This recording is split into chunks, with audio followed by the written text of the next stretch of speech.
Emotional fitness is made up of 5 core areas, or 5 core principles, and identity is one of them. Identity, which is our self-concept, what we believe we're worthy of, not worthy of, what we believe we're capable of, not capable of. Identity links in to the life stage that we're at. And not many people know that there are 4 distinct life stages that we go through in life. And those life stages are driven by different sets of values. And then we have our emotional range, our capacity to feel and articulate those feelings, our emotional range. And then ultimately we have perspective. Now in Personal Development 101, it's been said that you shouldn't worry about what other people think.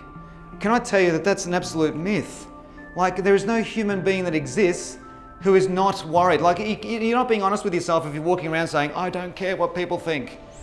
I will forever care deeply what my sons think of me.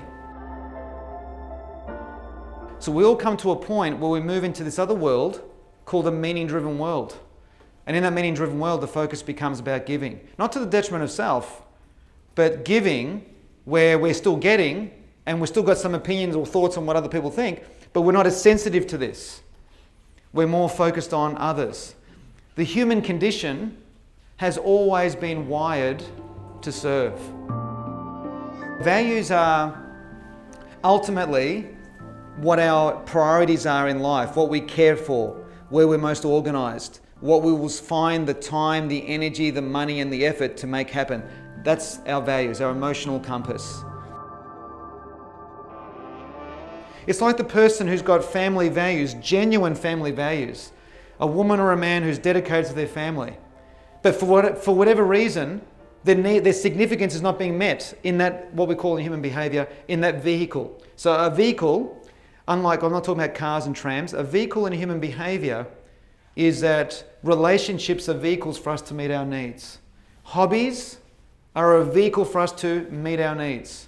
Our businesses, our careers are vehicles to meet these needs.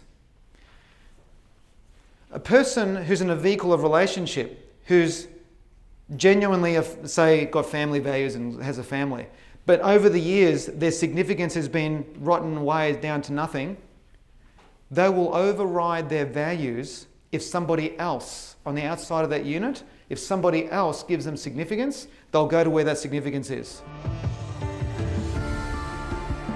But here in Australia, there are so many people who are starving of significance. They're starved of significance. And when we're starved of significance, we'll go to extremes. So the reason why I'm sharing this with you guys is that I can't highlight enough the importance of having an awareness of giving significance wherever you go. Giving significance wherever you go. And as far as a man in any relationship, men experience significance differently to women. Men want to be appreciated. Women want to be understood. They're two different roads to significance.